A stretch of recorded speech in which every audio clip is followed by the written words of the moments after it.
রাষ্ট্রবাদকে আমরা মান্যতা দেই, প্রাধান্য দেই। এটা শুধু মুখে মুখেই নয়, ভারতীয় জনতা পার্টির সাংস্কৃতিক রাষ্ট্রবাদের কথা বলে সারা ভারতবর্ষের কোনায় কোনায় নিয়ে যাওয়াই হচ্ছে সাংস্কৃতিক রাষ্ট্রবাদের মূল উদ্দেশ্য। আপনারা শুনেছেন যে ভারতবর্ষে সন্ত সাধু জন্মগ্রহণ করেছেন, রয়েছেন আমাদের ত্রিপুরা প্রদেশ মিডিয়ায়। কিন্তু আমরা জানি আমাদের বিভিন্ন পুরাণে, বিভিন্ন গ্রন্থে অনেক কিছু আমরা পেয়েছি। এডিসিতে এসসি কথা বলছিলেন, এডিসিতে চাকরি কেলেঙ্কারির অভিযোগ প্রায় 1 শতাধিক চাকরি উইদাউট ইন্টারভিউ এরকম ভাবে দেওয়া হয়েছে। বিজেপি এটা কি বলে? অ্যাকচুয়ালি দেখুন, আজকে আমাদের যে এই সম্মেলন, সাংবাদিক সম্মেলনটা, এটা একটা বিষয় নিয়ে আমাদের একটা কর্মসূচি।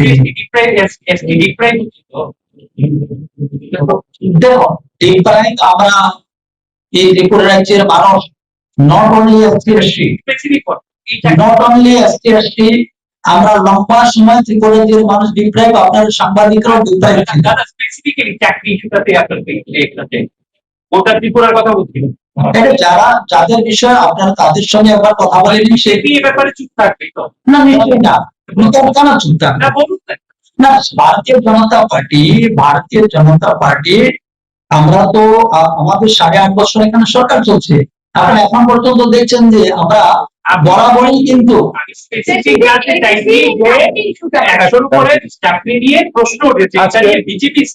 আজকে আমাদের সাংবাদিক সময়টা নির্দিষ্ট বিষয় ছিল।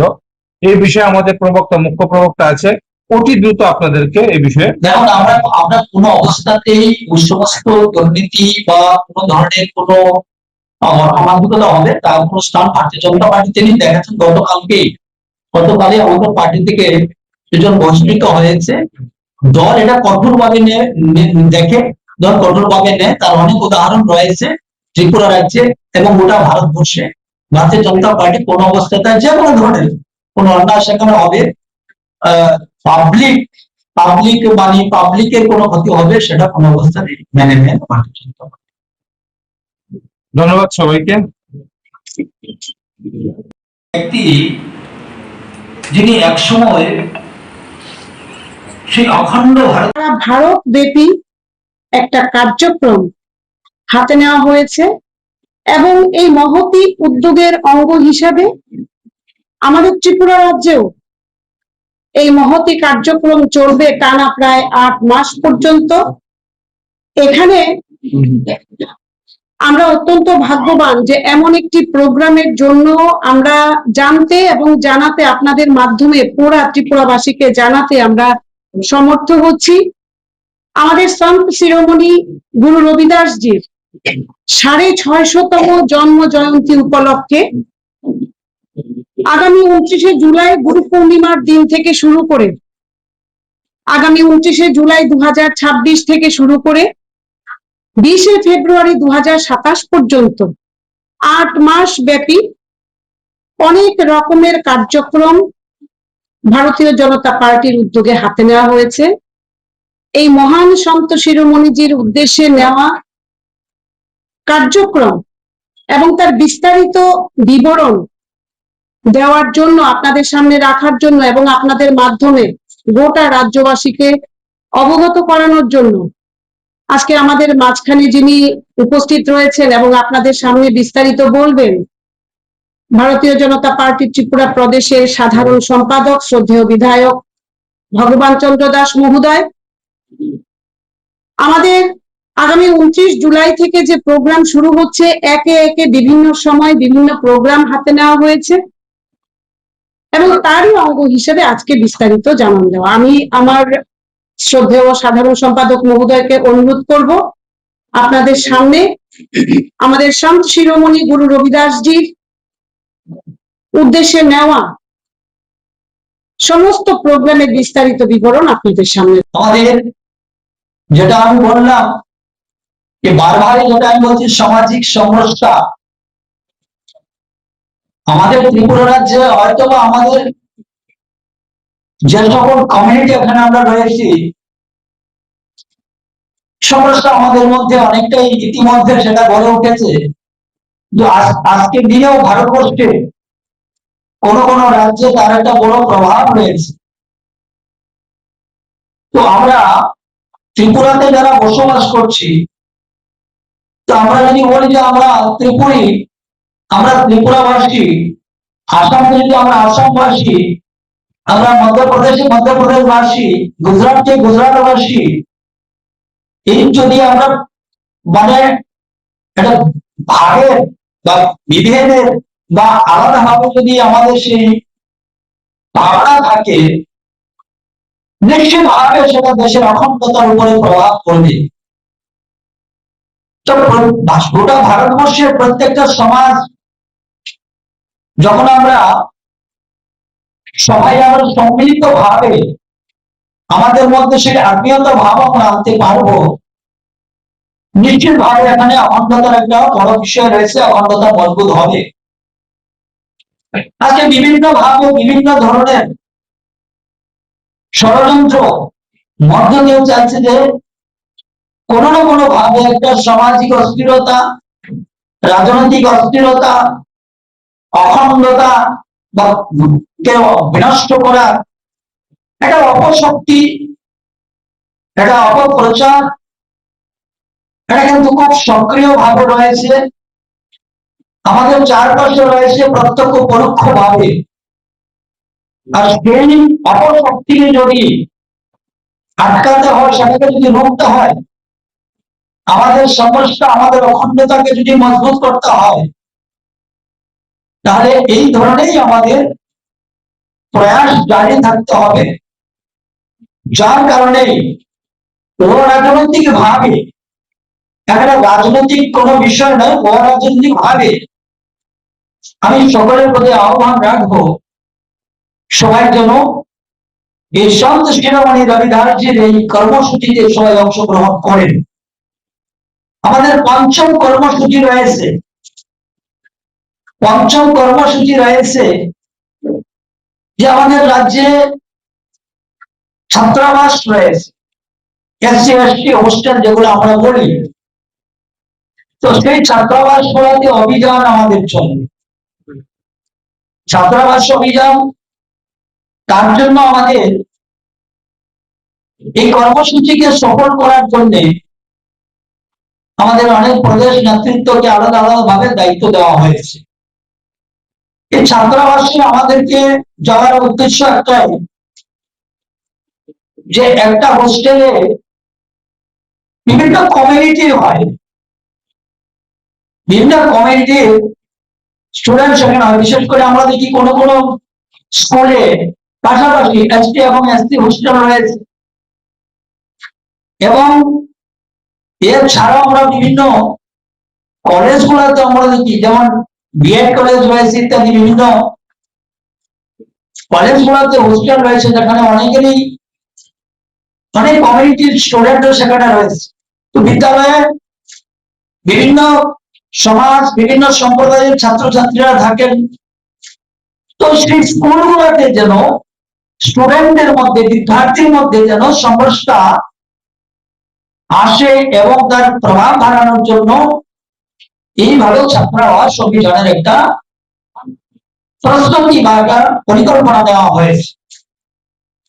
আমাদের এই কর্মসূচি টানা 8 মাস পর্যন্ত চলবে।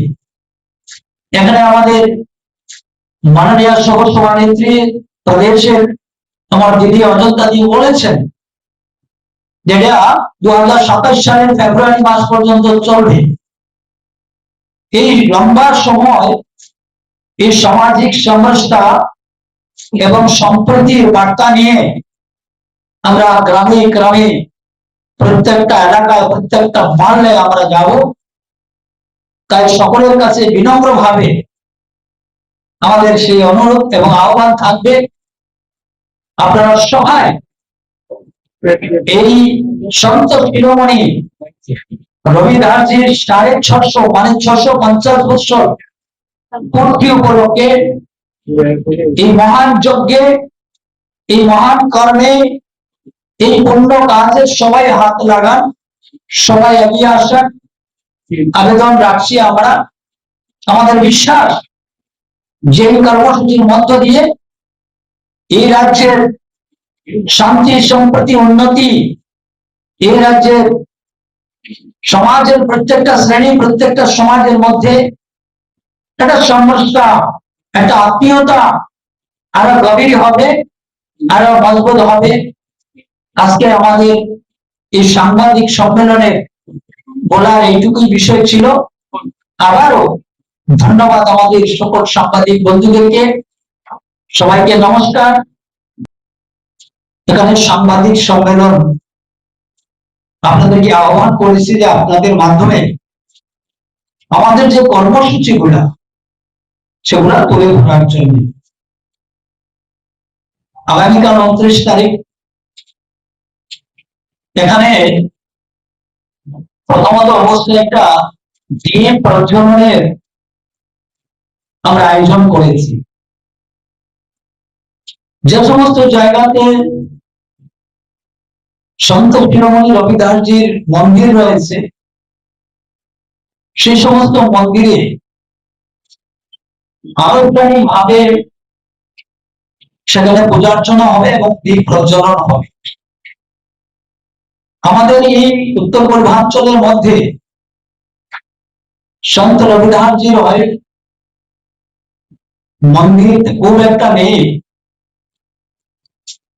যার কারণে আমরা আমাদের এখানে যে সমস্ত মন্দির রয়েছে, আমাদের এখানে শিব মন্দির, কালী মন্দির ইত্যাদি বিভিন্ন ধরনের মন্দির রয়েছে, ওই সমস্ত মন্দিরে আমরা দীপ প্রজ্বলনের আমরা একটা কর্মসূচি নিয়েছি। গোটা রাজ্যে সেই কর্মসূচি আমরা পালন করব। আমি আহ্বান রাখবো রাজ্যের আপামর জনগণের প্রতি, জাতি জনজাতি উভয়াংশের মানুষের প্রতি, আসুন আমরা সবাই মিলে এই সন্ত রবিদাসজির জন্মদিনে আমরা প্রত্যেকের নিকট যে সমস্ত মন্দির রয়েছে সেখানে আমরা দীপ প্রজ্বলন করি এবং আমাদের নিজ বাড়িতেও আমরা সেই কর্মসূচিটা বা সেই সন্ত রবিদাসজিকে আমরা স্মরণ করতে পারি। এই দীপ প্রজ্বলন অভিযান একটা কর্মসূচি রয়েছে, আগামী কাল থেকে সেটা শুরু হবে। আমাদের আরেকটি কর্মসূচি রয়েছে কলস বন্ধন অভিযান। আমি আগেই বলেছি যে সন্ত শিরোমণি রবিদাসজির জন্মস্থান রয়েছে বারাণসীতে। আজকে বারাণসীতে বিশাল কত অনুষ্ঠান অনুষ্ঠিত হচ্ছে এবং ভারতবর্ষের প্রত্যেকটা প্রান্ত থেকে, ভারতবর্ষের প্রত্যেকটা রাজ্য থেকে টিম সেখানে উপস্থিত হয়েছে। ওনারা এই ভব্য অনুষ্ঠানের সাক্ষী হিসেবে থাকবেন, যজ্ঞ হবে, পূজা অর্চনা হবে, গঙ্গা আরতি হবে। আর সন্ত শিরোমণি রবিদাসজির সেই জন্মভূমির সেই পুণ্যভূমির মাটি কলসের মধ্যে সেই কলসটি প্রত্যেকটা রাজ্যের প্রতিনিধি টিমের হাতে হস্তান্তর করা হয়। সেই পবিত্র কলস প্রত্যেকটা রাজ্যেই যাবে, আমাদের রাজ্য আসবে এবং এই পবিত্র পুণ্যভূমির মাটি ভারতবর্ষের এমন কোন রাষ্ট্র বাকি থাকবে না, কাশ্মীর থেকে কন্যাকুমারী ও ত্রিপুরা থেকে রাজস্থান পর্যন্ত সারা ভারতবর্ষে এই পুণ্যভূমির মাটি পৌঁছানোর ব্যবস্থা করা হয়েছে। এর অর্থ এই, আমি যেটা আগে আমার আলোচনায় বলেছিলাম,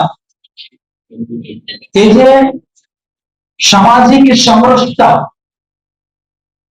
আমরা সাংস্কৃতিক রাষ্ট্রবাদে বিশ্বাসী, আমরা সাংস্কৃতিক রাষ্ট্রবাদকে আমরা মান্যতা দেই, প্রাধান্য দেই, এটা শুধু মুখোমুখি নয়, এটা শুধু আলোচনার মধ্যেই নয়, সীমাবদ্ধ নয়, বাস্তবটা আজকে সেটা এই দেশের মানুষ প্রত্যক্ষ করছেন যে ভারতীয় জনতা পার্টির সাংস্কৃতিক রাষ্ট্রবাদের কথা বলে যে উত্তরপ্রদেশে কোনো মহাপুরুষের জন্ম নিয়েছে, আর উত্তরপ্রদেশের মধ্যেই সেই মহাপুরুষ উনি সীমাবদ্ধ থাকবেন এটা নয়, সারা ভারতবর্ষের কোনায় কোনায় নিয়ে যাওয়াই হচ্ছে সাংস্কৃতিক রাষ্ট্রবাদের মূল উদ্দেশ্য।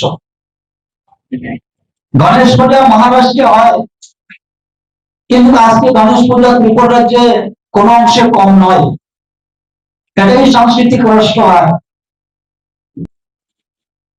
আমরা সেই জন্ম 300 বছর আগে যার অবদান এই নারী শিক্ষা থেকে শুরু করে সমাজ শিক্ষা, যার একটা বিরাট অবদান ছিল, আমরা ওনাকেও আমরা স্মরণ করেছি এবং ভারতবর্ষের কোনায় কোনায় নিয়ে গিয়েছি।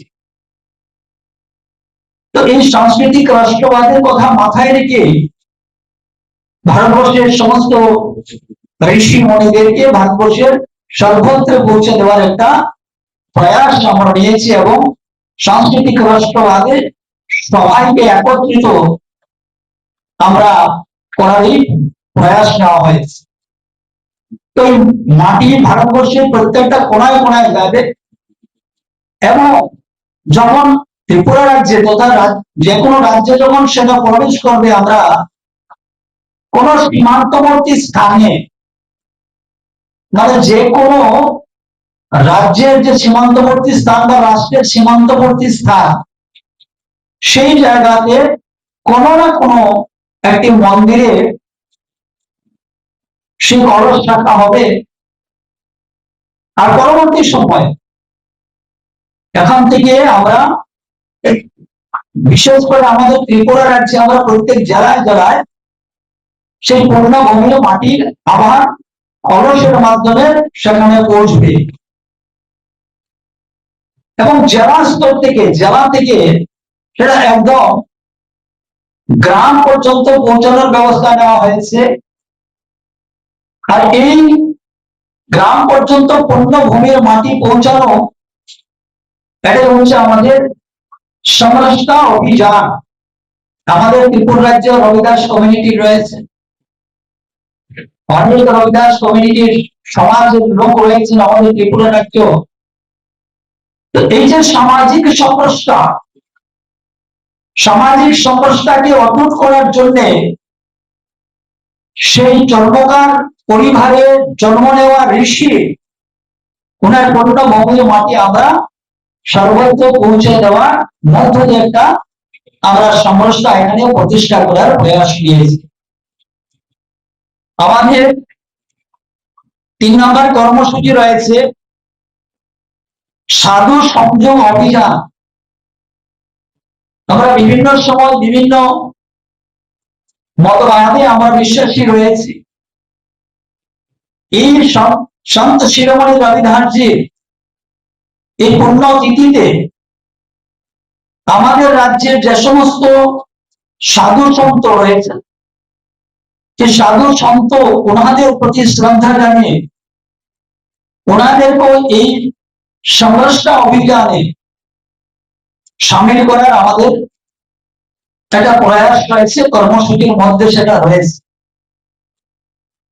সমস্ত সাধু সন্ত যখন এই সন্ত শিরোমণি রবিদাসজির এই অনুষ্ঠানে অংশগ্রহণ করবেন, এটা একটা বড় সামাজিক সমরসতার একটা মেসেজ, একটা বার্তা সমাজের প্রত্যেকটা শ্রেণীর, প্রত্যেকটা সমাজ, প্রত্যেকটা মানুষের কাছে সেটা পৌঁছে যাবে, এটাই হচ্ছে মূল উদ্দেশ্য। আমার যারা সাংবাদিক বন্ধুরা, প্রিন্ট মিডিয়া এবং ইলেকট্রনিক মিডিয়া যারা উপস্থিত রয়েছেন, স্বাগত জানাচ্ছি, অনেক অনেক শুভেচ্ছা জানাচ্ছি। আপনারা এইভাবে বরাবর আমাদেরকে সহযোগিতা করে থাকেন, আমাদের ডাকে সাড়া দিয়ে আমাদের বক্তব্যগুলা রাজ্যবাসীর কাছে আপনারা তুলে ধরেন, তার জন্য অনেক অনেক ধন্যবাদ। আজকেও আমরা আপনাদেরকে আমন্ত্রণ জানিয়েছি একটি বিষয় নিয়ে, আর খুব সংক্ষিপ্ত ভাবেই আমাদের আলোচনা এখানে রাখবো। তো আমার সঙ্গে আলোচনায় রয়েছেন ভারতীয় জনতা পার্টি ত্রিপুরা প্রদেশ কমিটির মাননীয় সহ সভানেত্রী শ্রীমতী অজন্তা ভট্টাচার্য মহোদয়া, রয়েছেন আমাদের ত্রিপুরা প্রদেশ মিডিয়া ইনচার্জ সুনীল সরকার মহোদয়। বিষয়টা আপনারা শুনেছেন যে ভারতবর্ষে সেই প্রাচীন কাল থেকে অনেক ঋষিমুনি সন্ত সাধু জন্মগ্রহণ করেছেন, কিন্তু ভারতবর্ষের যে কোনায় কোনায় বা বিভিন্ন প্রান্তে এই ঋষি মণিদেরকে জানার সৌভাগ্য আমাদের হয়। এইভাবে আমরা দেখেছি বিভিন্ন সময় যে বিভিন্ন ঋষিগণ ওনাদের যে সামাজিক এবং এই দেশের সার্বভৌমত্ব, এই দেশের অখণ্ডতা, দেশের সামাজিকতা, দেশের সংঘর্ষতা রক্ষা করার জন্য ওনাদের যে অবদান, না ভারতবর্ষের কোন ইতিহাসের পাতায় রয়েছে, না তার বিষয়ে কোনো প্রচার এবং প্রসারের কোনো প্রয়াস নেওয়া হয়েছে। ঠিক এমন একজন ব্যক্তিত্ব, এমন একজন ঋষি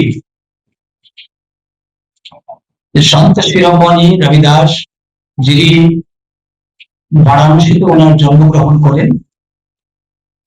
উনি একজন চর্মকার সমাজে জন্মগ্রহণ করেছেন, অত্যন্ত দারিদ্র পরিবার, এবং সন্ত রবিদাস উনি ছোটবেলা থেকে ওনার যে আধ্যাত্মিকতা, ওনার যে ধার্মিকতা, তৎকালীন সময়ে সবার নজরে সেটা এসছে, এবং এক সময় জাতপাতের একটা ভয়ঙ্কর ভাবে এই সমাজের মধ্যে প্রচলন ছিল। তো যেহেতু সন্ত শিরোমণি রবিদাস উনি একটি চর্মকার সমাজে ওনার জন্মগ্রহণ হয়েছে, তো স্বাভাবিক কারণে একটা অস্পৃশ্যতা এবং অসুচি মনোভাব নিয়ে অনেকেই ওনাকে দেখেছেন। কিন্তু আমরা জানি আমাদের বিভিন্ন পুরাণে, বিভিন্ন গ্রন্থে অনেক কিছু আমরা পেয়েছি। একসময় গৌরাঙ্গ মহাপ্রভু বলেছিলেন যে মচিবাড়ির সূচি যদি ব্রহ্মবাড়ি যায় তবু আমার প্রভু নিত্যানন্দ রায়, এবং সেটা প্রমাণিত হয়েছে। আমরা দেখেছি যে রবিদাস যিনি মুচি ছিলেন এবং শেষ পর্যন্ত উনি বৈষ্ণব হয়েছে। তাই গৌরাঙ্গ মহাপ্রভু বলেছিলেন যে মচিবাড়ির সূচি যদি ব্রহ্মবাড়ি যায় তবু আমার প্রভু নিত্যানন্দ রায়। দুর্ভাগ্য আমাদের যে এমন একজন ব্যক্তি যিনি একসময় সেই অখণ্ড ভারতবর্ষে তৎকালীন সময় আজকে থেকে 650 বছর আগে যিনি জন্মগ্রহণ করেছেন, আর এই বিস্তীর্ণ বিশাল দেশ, এই আর্যস্থান, আর এই দেব নির্মিত দেশটার মধ্যে ওনার যে একটা এই যে অস্পৃশ্যতা তথা সমরসতার যে একটা উনি পরিচয় রেখে গিয়েছেন, এটা আমাদেরকে জানার সৌভাগ্য হয়নি। আজকে আমি নতমস্তকে প্রণাম জানাচ্ছি দেশের যশস্বী প্রধানমন্ত্রী মাননীয় নরেন্দ্র মোদীজিকে। আমি আজকে ধন্য মনে করি আমি ভারতীয় জনতা পার্টির একজন সামান্য কার্যকর্তা হিসাবে, যে এই ধরনের একজন ঋষি তুল্য ব্যক্তি, যার কোনো পরিচয় অনেকেই আমরা জানতে পারিনি, আজকে সেই সন্ত গুরু রবিদাসজির 450 বছর পূর্তি উপলক্ষে ভারতবর্ষের কোনায় কোনায়, ভারতবর্ষের প্রত্যেকটা প্রদেশে, ভারতবর্ষের প্রত্যেকটা মহল্লায় মহল্লায় আজকে রবিদাসজির সেই প্রচার এবং প্রসার ভারতীয় জনতা পার্টি তার উদ্যোগ নিয়েছে। দেশের স্বাদের আনন্দ লংতরাই। লংতরাই রান্নায় তোমাকে চাই।